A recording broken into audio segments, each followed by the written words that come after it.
Well, howdy, everyone, and welcome again to Season 3 and another episode of the Laura Muzyka Show, your favorite update in the battle for life, family, and freedom. Thank you again so much for being with me. Once again, I'm Laura Muzyka, attorney and human rights advocate, and I serve as president and CEO of Sidewalk Advocates for Life, the nation's largest peaceful sidewalk outreach organization.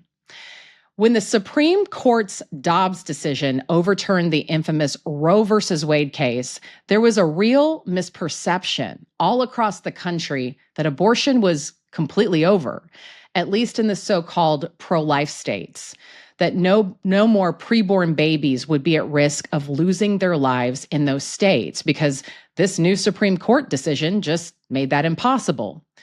But those of us whose day-to-day work is in the pro-life movement knew otherwise, and we worked so hard to get the word out. Unfortunately, the truth is that abortion has not ended in our nation. And in fact, the abortion industry is pushing women, even in our pro-life states, into even more difficult and gut-wrenching situations. They are working so hard in these states to send women across state lines to obtain an abortion in a state where it virtually has become an abortion destination. They're pushing them from these states where it is illegal into the arms of abortion tourism. Not long after the Dobbs decision, I actually traveled to the great state of New Mexico as part of a mini documentary that Sidewalk Advocates for Life released covering exactly this subject, that women in abortion-restricted states are often being sent far from home to abortion destinations. And what I witnessed as we filmed that project made it all the more obvious that Sidewalk Advocates remain a vital source of hope and support for pregnant women, no matter the state, that we still need to be on the ground at our abortion-referral facilities, often so-called Planned Parenthood family planning centers in these pro-life states, to intercept mothers before they're tempted to make that investment of time, energy, and money to go across state lines. And when they get there, when they get to these abortion destinations, it's so much harder to get them to turn around. That's one reason why I wanted to sit down with one of my heroes today, the organization Voices for Life of Indiana, and some of their top representatives, so you can hear firsthand what this team has done and continues to do from their home base in Indiana, where abortion is generally prohibited. I am so hopeful that their experiences will inspire those of you who live in pro-life states, those of you who may mistakenly believe that there's nothing more you can do to serve women and preborn babies' lives, to stay vigilant and involved, because our presence on the ground, our presence on the sidewalk is needed now more than ever in every corner of the country, pro-life state or pro-abortion state. So let's go ahead and jump right in. Voices for Life is a grassroots pro-life nonprofit based in South Bend, Indiana. Whether it be on the sidewalks, the streets, the churches, or the state house, Voices for Life stands in the trenches, engaging the Hoosier pro-life community to do the challenging educational and enforcement work necessary to end abortion. Melanie Lyon is the executive director and co-founder of Voices for Life. She fights abortion full-time with the support of her husband, son, and 4 cats. Animals are very important in this battle. I have 3 dogs helping me, by the way. Ben Horvath is a licensed attorney and graduate of the University of Notre Dame Law School. He is the vice president of Voices for Life and serves as special counsel to the Thomas More Society and Voices for Life's Abortion Reports litigation. And Jenna Smith is a longtime pro-life advocate who serves as the Sidewalk Advocates for Life co-program leader in Mishawaka, I hope I said that right, Indiana. And then we also have a member of our national team, Melissa Yeoman. She's a senior regional programs manager with us at Sidewalk Advocates for Life National. She serves the state of Indiana, where Voices for Life resides. So she's one of the groups, Voices for Life is one of the groups that she serves. All right, so let's welcome Voices for Life. Hey guys, it's so great to have you. Thank you so much for being with me. We're going to have an exciting roundtable discussion, and I can't wait to just dive right into this because, again, you have been an inspiration for so many across the country, especially in pro-life states where people have felt like their work is done or they feel like giving up, right? So thank you for staying strong in the mission that God has given you. Let's go ahead and back up and frame this out for everybody. I'd love for you, Melanie, to start off by telling us who Voices for Life is, what you do, and the inspiration behind starting the organization. Yeah, so you shared our mission statement. So to sum it up, our goal is to end abortion in Indiana utilizing frontline activism. How we got started, I'm coming on 8 years of full-time pro-life activism. I took a job right out of college at a local Right to Life affiliate. And when I was working there, I definitely felt it was the little bit of grassroots activism that organization did. That's what I felt had the most impact, and it definitely, for me, was the most inspiring, most I felt personally called to. And so, right around when the Dobbs decision, when we had the leak, we had a group of pro-life activists in the South Bend area, decades of experience in the pro-life movement in varying capacities between us. We decided to form Voices for Life because we saw with the Dobbs decision coming down that the landscape in our state, especially since we knew we were likely to have an abortion ban, was going to change more drastically than it ever had and it ever probably would be in our lifetime. And that called for not doing the same programming and events just because we've always done them, but really doubling down on what is it going to take to change the culture, because especially with the abortion ban coming into effect, that's really where the fight is. And so that's why we formed Voices for Life, and what that looks like specifically, our major programming, our partnership with Sidewalk Advocates for Life. Our goal is to cover every abortion referral site in the state eventually. Our pro-life door-to-door program, so we have a team of volunteers that we've hit 10,000 doors so far. We go door-to-door, both sharing resources in communities to connect people to support before they're even in a crisis situation, and then starting conversations with them about abortion, and then monitoring and enforcement. So building relationships with the Attorney General's office and the health department, monitoring the abortion activity, which still does occur in the state of Indiana, and working with the AG's office to investigate and report any violations that we find. So those are our three biggest programs throughout the state. We're coming up on our third birthday in July, and it's amazing how much the organization has grown. We've got a team of about 170 volunteers now, and it grows every week. That's so awesome. What heroes you guys are. And I love that when you saw the leak from the Supreme Court, you were like, let's get ready. Let's be responsive. Let's not do the same old thing that we've done before. Not that there was anything wrong with that, but let's respond well to what the new landscape is going to look like, specifically there in your home state. So important. Melissa, I want to turn to you, because it was actually you who came to me and said, you have to have Voices for Life on the podcast, right? What has impressed you as you have seen Voices for Life get running, get started, and live out this mission day to day? Yeah, wow, Lauren, I have been serving as a senior regional programs manager now. August will be my third anniversary with Sidewalk Advocates for Life National. So Voices for Life had already begun, before I joined the national team. But I quickly learned that just the creativity and their commitment to these practical ways of putting that pressure on the abortion industry, being present for women to direct them to help from the abortion referral facility. They're so committed to that. And no matter what, it's like this commitment to being present in kind of a grassroots way and being creative about it. Like the door knocking that goes on throughout the year, they've really taken up that town square model and filled that niche that, an individual pregnancy center may not have that broad view. Not only that, but Voices for Life and Melanie, they have really collaborated with all the local Sidewalk Advocates for Life programs in the state and even outside of the state. And I've just really appreciated the support they've offered other program leaders, and even, their generosity in distributing gift bags to other teams that are nearby them. It's been amazing to see. So good. What a powerful example. Well, let's go ahead and talk about Indiana itself. So abortion is banned in Indiana with very limited exceptions. The exceptions per Indiana law are to save the mother's life, prevent serious health risks, or in cases of rape or incest, up to 10 weeks of pregnancy, or if the fetus has a life-limiting diagnosis. So you guys have already alluded to this, but I want to talk a little bit more to the heart behind your ministry. So if abortion is virtually outlawed in Indiana, why would you still have a presence on the ground at the local abortion referral facilities? Let's go ahead and start with Melanie, and I'd even love to hear from Melissa on this as far as, what she's seeing as a regional programs manager. So Melanie, what would you say to that? We're in an interesting position in Indiana because, as you said, the restrictions on abortion are pretty strong here in the state.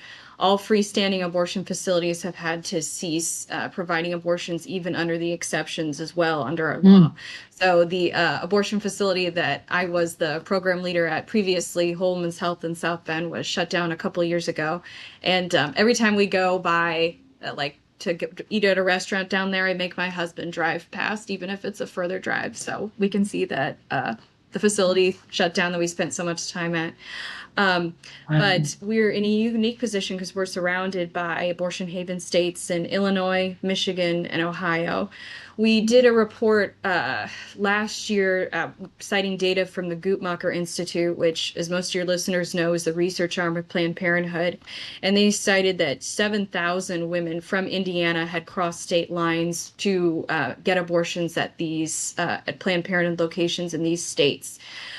Prior to our ban going in effect, we were seeing about 8,000 to 9,000 abortions in the state of Indiana.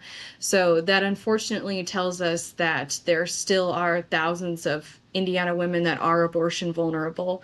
I believe the average drive to a woman in Indiana to an abortion facility is about an hour and a half, which the distance is still a disincentive, but it's still easy enough to hop in your car and go to a Planned Parenthood location. And what we found is, so that's why it's so important for us to still be at these referral sites, because that's when we saw it happen just last week. We had a woman come in that was there for a pregnancy test. She wasn't sure what she was going to do. She was just coming there to confirm, and Planned Parenthood will send them to one of these out-of-state facilities for an abortion referral. And so we ask ourselves, how can we reach abortion vulnerable women? How do we know where they are in a state that doesn't have abortion clinics? They're there at Planned Parenthood. But it's a problem, but it's also a huge opportunity, because when we're able to reach women and connect them with care within their community before they make the financial or time investment in traveling out of state, then that's a huge opportunity to connect them to a pregnancy resource center that will offer them support for free, so they don't have to make that trip or make that decision. And I tell our team too that even if, because most of the clients that we see at the Planned Parenthood location in Mishawaka aren't necessarily there for pregnancy-related services, but a lot of them are there for birth control. A lot of them are there for STDs. So this is the type of patient who's already connected to Planned Parenthood. Her birth control is going to fail eventually, and she's already plugged in with them, so she's probably going to come to them for an abortion if she does get that positive pregnancy test. But if we've already built a relationship with her and shared information about health centers that don't provide abortions in the PRC, then hopefully we're going to be her first call when that does happen. So a lot of the work is preventative, but it's so important. And we're able to reach a lot more people at a referral site, at least in my experience, than at an abortion clinic, just because the atmosphere is less spiritually tense. Yeah. So that's an opportunity just that the Holy Spirit gives us to reach even more people. Yeah, I know. I found that here in Texas, that women are much more open to talking, right? They can't get an abortion right away. So they're much more open to considering their options before they make the drive, the 300, 600 miles, hop on a plane, hundreds of miles away, right? Makes a lot of sense. Melissa, with what you see as a senior regional programs manager serving Indiana and beyond in these states where abortion is virtually outlawed, why have you seen people still motivated to hit the ground and be there?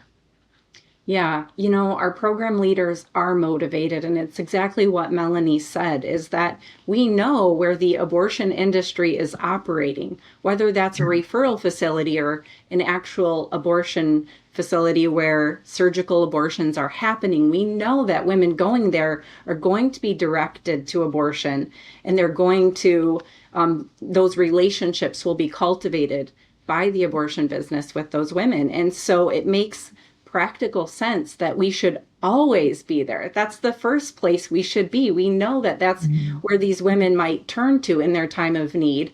And even though they may not be seeking those pregnancy related services, we are having a huge impact, not just with community awareness, but every person that we turn away from the abortion referral facility, or we let them know that Planned Parenthood is the #1 abortion provider in our nation.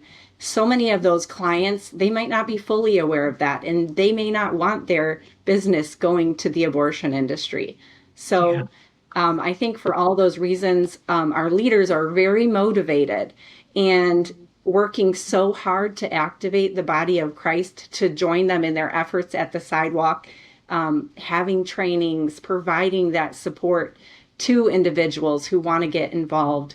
And Voices for Life has really just taken that full on and invested so much in supporting and equipping people for this very important work. So good. So good. Well, let's talk about the lawsuit. You guys have been sued by abortionists. So in May of 2024, Voices for Life filed a lawsuit through the Thomas More Society against the Indiana Department of Health for its failure to provide terminated pregnancy reports to the public, important information that everyone should have access to.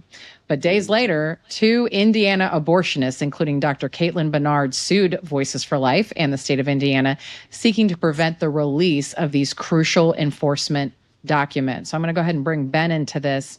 Ben, can you tell us a little bit more about the case and how can we be praying for you guys? Melanie, I'll get your take on that too. So yeah, Ben, lay it out for us. Yeah, so enforcement, as Melanie touched on, is a really important part of Voices for Life's mission.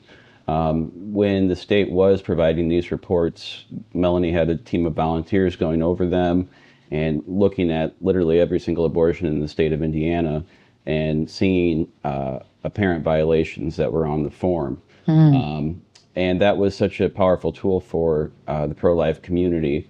In, I believe, late 2023, the Department of Health said we're not going to treat these as public records, as they had done for literally decades before.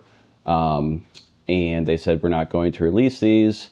And that was obviously a huge negative for Voices for Life's mission. So we partnered with the Thomas More Society, and they've been great to litigate with, and filed our lawsuit against the Department of Health in May of 24, basically arguing that these TPRs are public records, and we're entitled to receive them. And everything was redacted in terms of privacy information. Anything potentially identifying about a patient had always been redacted, and it was never an issue before.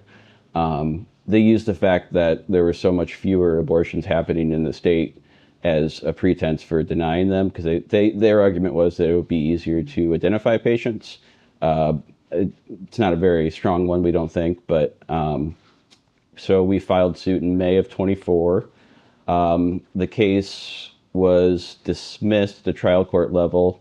We appealed that decision, and in the interim, there was a change of administrations in the governor's office and some changes made at the health department. So we actually settled with the health department in February of 25.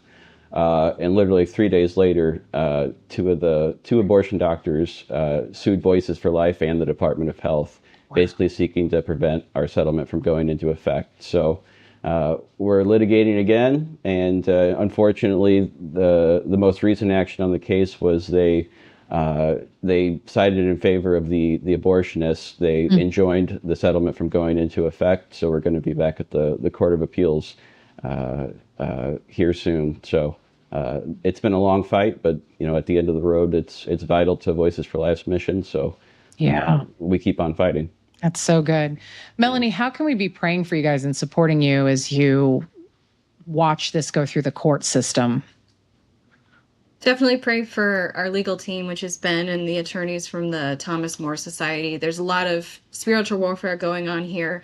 We were at the most recent hearing, the preliminary injunction hearing, which was 4.5 hours, and both of the abortionists were there testifying. And I mean, you and your listeners who have spent time at abortion facilities know the heaviness of being at an abortion facility. It was a very similar feeling in that courtroom.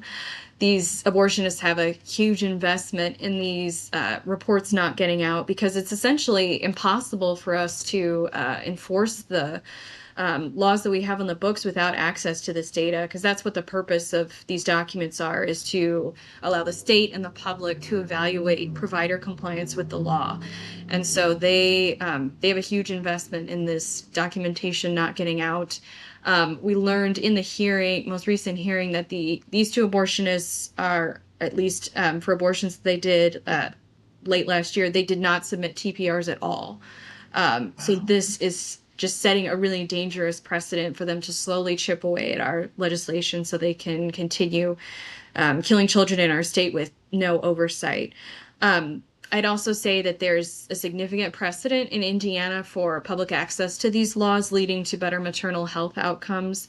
A lot of your listeners are probably familiar with the story of Dr. Ulrich Kloffer, the abortionist who had a significant amount of health and safety violations, but most notably was reported over 2,000 fetal remains in his house, which was discovered after he passed.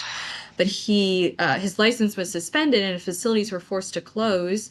There was a significant amount of evidence presented, but the most key, arguably, in the case were complaints submitted by pro-lifers in Indiana based on information that they had seen on TPRs. And so that's the TPRs and public access to them are the reason that his clinic was shut down, and thousands of women and children were saved from his unsafe practices. So that's why this case is so important, and we're so invested, and the Thomas More Society is so invested in fighting it as long as we have to.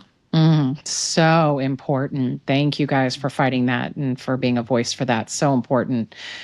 Jenna, let me get you in on this. You're on the ground. You're one of the top advocates there in the ministry locally. What do you want to say to people in the pro-life states about why you go and the importance of still being on the ground and serving mothers facing unexpected pregnancies in your community? Well, Lauren, I feel like every week I go out to the sidewalk, I discover another reason why it's important to be doing this work. I'll really highlight a couple of stories for you. So Melanie already mentioned this, but earlier just this week, our advocate Jill was able to connect with a woman who went to Planned Parenthood really needing to obtain a free pregnancy test. Now, she wasn't able to get one at their location. And so Jill shared with her the information for a life-affirming crisis pregnancy center that can give those for free. When this woman heard about that resource, she started to cry, and she looked at our advocate and she says, I do not know what I'm going to do if this pregnancy test is positive. So it really means a lot to us that one of the biggest roles we have as sidewalk advocates is to familiarize women with good care options. We don't need to just say, don't go here, don't go here. But especially in a referral facility, we get to say, hey, go here instead. We are not trying to deny women care. We are trying to get them real, actual care. Melanie was able to highlight, how positive maternal outcomes are important in our state. And as sidewalk advocates, we get to stand for that. Sometimes it can be difficult to be in a referral state because, like Melanie alluded to before, there's really not the same heaviness. There's not the same urgency when you're at the sidewalk. So sometimes after, an hour or however long your shift is of watching cars pass by you, you wonder, what am I doing here? Why is this important? And something I really want to encourage people with is, we get to familiarize women with a culture of life. So I want everybody who's listening or watching to imagine something for me. Okay, so a young woman goes into Planned Parenthood, a referral facility in Indiana, and she learns that she's pregnant. And she doesn't think she can do it. So the people who are taking care of her at Planned Parenthood tell her, hey, we can pay for abortion travel and we can make an appointment for you. So this woman decides she's going to abort her baby. She drives out of her facility and she sees a cluster of friendly, peaceful advocates offering to talk, offering resources for her. Maybe she will stop right then and immediately take the help. But a lot of the time we just see these women go by us. So does what we were doing actually matter? Well, let's imagine this same woman. A couple weeks later, she's driving to Michigan for her abortion appointment. She's scared. She's nervous. And she sees another group of sidewalk advocates peacefully offering her the same help that was offered before. It is really hard to make a different choice, to change your mind about something. But maybe because she saw loving people there offering her better resources, she will be able to say, this time I want to talk. This time I can reach out for help. And this could be our reality if everyone, regardless of the state rules that they're in, commits to spending time on the sidewalk. This could be a key player to ending abortion nationwide. And I really want to, encourage people who live in pro-life states or states with restrictions that, abortion's happening and you can have a role in helping to end that. So good, Jenna. I couldn't have said it any better. And I know that you've even done some quick selfie videos on the sidewalk that we shared on the Sidewalk Advocates for Life national pages, and you've inspired so many people. And it's clear that you are making a difference, offering free life-affirming healthcare or planting seeds in people's lives. And you never know how those will come to fruition later, right? Melissa, I would love to hear from you too, as a senior regional programs manager, again, serving this location and many more in the Midwest. What would you say to pro-life people and in pro-life states who are really struggling with whether or not they can be effective and still make a difference in the abortion battle? Yeah, well, I would refer them to exactly what Jenna just said, that commitment, that hour that you may not see maybe one or two people cross your path, and it seems like it's slow in Indiana, but then there's this opportunity that the Lord has provided, like they experienced last week. There's this one woman who shows up to the facility and is questioning, everything and doesn't know where to go for help. Is that one woman worth it? She is. Her and her baby are worth it. Yeah. And it's about continuing to expose the truth about abortion, as in going through these reports to show that abortion is harming women and it's ending innocent lives. And so the commitment that Voices for Life and Jenna just outlined, it's so important. We know where they will be headed should they make that abortion decision. The abortion industry, they are everywhere. They are everywhere online. It is so easy to order an abortion pill online. So being on the ground, every place we could possibly be, directing women to help and hope, real help and hope, is just, it's a commitment that we're never going to be wrong in making. So I would encourage pro-life people to, maybe the Lord's put this on your heart. You desire to help women who are making pregnancy decisions or hurting after abortion, but take what the Lord has put on your heart and consider making a firm commitment. Does that mean I will show up to a sidewalk, twice a month on a schedule? Or can I invest 2 hours a week on a sidewalk? Where are my program leaders in this state? Or maybe there's a facility that's not covered. It should be covered. There should never be an empty sidewalk in a pro-life state or in an abortion, destination state. So I would just really encourage pro-life people to take seriously the message that Voices and Jenna has brought, and that there is an opportunity that we should not miss. And it's easy to step into. What it takes is commitment. Right. So good, Melissa. Yeah, I couldn't have said it any better either. And if we can help you get in front of your local abortion referral center in one of these abortion restricted states, if you need training tools and support, we at Sidewalk Advocates for Life would be delighted to take that journey with you. You can go to sidewalkadvocates.org for more information. Shameless plug there, because I know many of you are thinking, oh my gosh, I want to do this, but I don't know how. And again, we would love to help you guys get started. As we wrap up here, Melanie, I would love for people to hear from you about how people can find you on social media, further connect with you guys. And then Ben, I want to turn to you as far as, how people can be following the lawsuit, praying for you and cheering y'all on. So Melanie, let's go to you and then we'll cap it off with Ben. Our website is voicesforlife.com. There's information about events and our volunteering if you want to get involved if you're local. And then we're really active on social media at Voices for Life Official on both Facebook and Instagram. Awesome. And Ben, how can we be following the lawsuit? Yeah, so I think Voices for Life has been really good. Melanie's been good about posting updates on social media. There's been a lot of news stories written about it.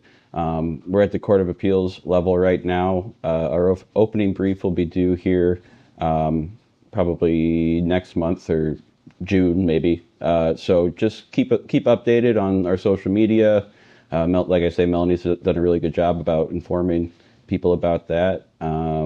Just I guess pray for us. And I would say that the fight for against abortion is, it's multifaceted, right? Mm-hmm. So, we're litigating this specific case, but there's still going to be fights at the legislative level. There's still going to be fights, at the grassroots level. So this is just kind of a small part of the fight.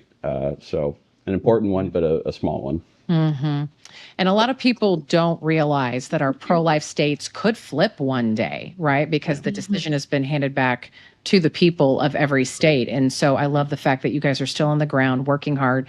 You're serving the women of your community, but you're also working to keep Indiana pro-life and even then help them become that much more pro-life, right? Sure. Really appreciate all the great work you guys are doing. Y'all are rock stars. We are cheering you on. And yes, everyone, please be praying for Voices for Life. What an incredible example that we have in this organization for the rest of the country. All right. Well, we appreciate you guys. Thank you so much for being here. And we look forward to success in the lawsuit. So keep going. Thank you for having us. Thank you guys. Really. Thank you. Absolutely. Bye-bye. All right. Well, a quick closing thought here. We are living at a remarkable time in history where the pro-life movement continues to make big strides. And simultaneously, the abortion industry is working relentlessly to capitalize off the crisis of women facing unexpected pregnancies in post-Roe America. But what we see time and again is that women, in their heart of hearts, do not actually want abortion. No one is skipping joyfully into an abortion facility exercising their so-called right? What we have found is that women really want a safe place. They want someone to talk with them, to walk with them, to point them to the support and resources that they need and deserve, someone to assure them that hope is not died, but in fact is more alive than ever in their situation. And the truth is that these women live in every state of the union. It's not like when Roe was overturned, unexpected pregnancy just magically disappeared in our every backyard, right? So whether the state has banned or greatly limited abortion, or whether that state is literally placing billboards along the highway, inviting pregnant women from other states to take part in their abortion tourism, there is still a need. And that means that you and I, people of faith and conscience, are needed more than ever wherever we live. And if we can go out on the sidewalk, outside a local facility that performs or refers out of state for abortion, our presence will assuredly change hearts and minds and save lives. And remember, if you are in a pro-life state, it could flip someday. So we have to keep our state pro-life.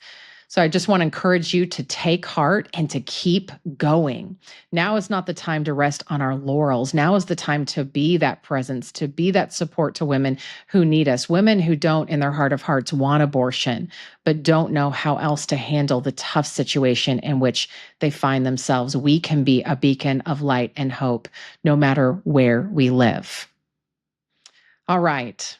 Well, with that, thank you guys so much again for joining me for another episode of the Laura Muzyka Show. We'll be back here next Friday at 9 a.m. Eastern, 8 a.m. Central on Facebook Live, YouTube, and wherever you get podcasts. Thanks so much, everybody.